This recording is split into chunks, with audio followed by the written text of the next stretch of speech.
నీరు ఉన్నా ఇవ్వని ఒక మనిషి, నీరు లేనప్పటికీ పంచిన ఇంకొక మనిషి. చివరికి ఎవరి జీవితం బాగుందో తెలుసా? ఓకే, స్టోరీలోకి వెళ్దాం. ఒకప్పుడు పచ్చని చెట్లతో, చిన్న వాగులతో, పక్షుల కిలకిలతో నిండిన ఒక గ్రామం ఉండేది. ఆ గ్రామం పేరు సుఖవనం. ఆ పేరుకు తగ్గట్టే అక్కడి ప్రజలు ప్రశాంతంగా జీవించేవారు. కానీ కాలం మారింది, వర్షాలు తగ్గాయి, నెమ్మదిగా కరువు గ్రామాన్ని చుట్టుముట్టింది. ఆ గ్రామంలో ఇద్దరు రైతులు చాలా ప్రసిద్ధులు. ఒకళ్ళు రామయ్య, ఇంకొకరు మల్లయ్య. ఇద్దరు చిన్నప్పటి నుండి స్నేహితులే. ఒకే బడిలో చదువుకున్నారు, ఒకే చెరువు వద్ద ఈత కొట్టారు. కానీ కాలక్రమంలో వారి ఆలోచనలు మాత్రం వేరువేరుగా మారాయి. రామయ్యకు పెద్ద పొలం ఉంది, నీటి వస్తే బాగుంది, డబ్బు కూడా బాగా ఉంది.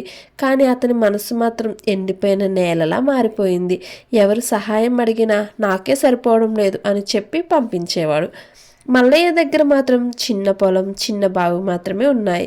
సంపాదన తక్కువే, అయినా అతని మనసు మాత్రం నిండుగా ఉండేది. ఎవరికైనా అవసరం అంటే తన దగ్గర ఎంత ఉన్నా సరే, ఇదే నా దగ్గర ఉంది అని పంచేవాడు. ఒక సంవత్సరం వేసవి చాలా తీవ్రమైంది.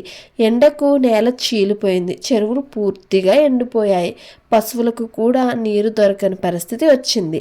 గ్రామంలో ప్రజల ముఖాల్లో నవ్వు మాయమైంది. అలాంటి సమయంలో మల్లయ్య బావిలో కొంచెం నీరు మిగిలి ఉండేది. అది కూడా ఎక్కువ రోజులు నిలవదని అతనికి తెలుసు. అయినా ప్రతి ఉదయం బావి దగ్గర కుండలు పెట్టి ఎవరికి నీరు కావాలన్నా తీసుకెళ్ళండి అని చెప్పేవాడు. గ్రామస్తులు ఆశ్చర్యపోయారు. నీ దగ్గర తక్కువ నీరు ఉంది కదా, ఎందుకు ఇంతమందికి ఇస్తున్నావు అని అడిగారు. మల్లయ్య నవ్వుతూ, నీరు నా ఒక్కరిదే కాదు, ఇవాళ నేను ఇవ్వకపోతే రేపు నేను అడగాల్సి వస్తుంది అని అన్నాడు.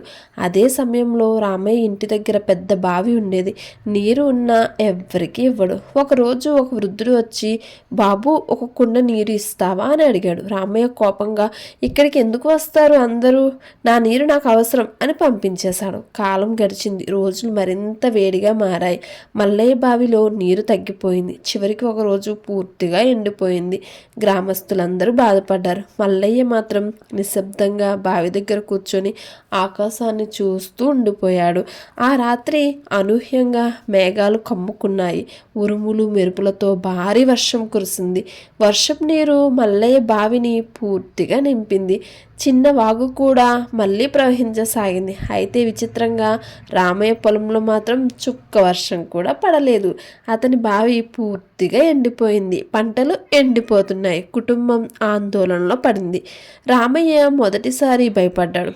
ఇప్పుడు నేను ఏం చెయ్యాలి అని తనలో తానే అనుకున్నాడు. చివరికి సిగ్గుపడుతూ మల్లయ్య ఇంటికి వెళ్ళాడు తల వంచుకొని.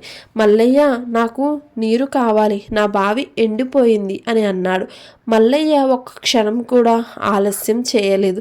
నీరు అందరిది, తీసుకెళ్ళు అంటూ తన బావి దగ్గరికి తీసుకెళ్ళాడు. ఆ క్షణంలో రామయ్య కళ్ళల్లో నీళ్లు వచ్చాయి. అతనికి తన గత ప్రవర్తన గుర్తొచ్చింది. ఎంతమందిని తిరస్కరించాడో గుర్తొచ్చింది. ఆ రోజు నుంచి రామయ్య మారిపోయాడు. తన దగ్గర ఉన్నదాన్ని పంచడం మొదలుపెట్టాడు. గ్రామంలో మళ్ళీ ఐక్యత వచ్చింది. వర్షాలు కూడా క్రమంగా పడసాగాయి. సుఖవనం మళ్ళీ తన పేరు తగ్గట్టుగా మారింది. ప్రజల హృదయాల్లో ఒక మాట బలంగా నిలిచిపోయింది. పంచుకున్నది ఎప్పుడూ వృధా కాదు, ఇచ్చిన చేయి ఎప్పుడూ ఖాళీగా ఉండదు. మనిషిని నిలబెట్టేది సంపద కాదు, మంచి మనస్సు. ఈ స్టోరీ బట్టి అర్థమైంది ఏంటి? నీతి స్వార్థం క్షణిక లాభం ఇస్తుంది, పంచుకోవడం శాశ్వత గౌరవం ఇస్తుంది. స్టోరీ నచ్చినట్లయితే ప్లీజ్ లైక్ అండ్ సబ్స్క్రైబ్.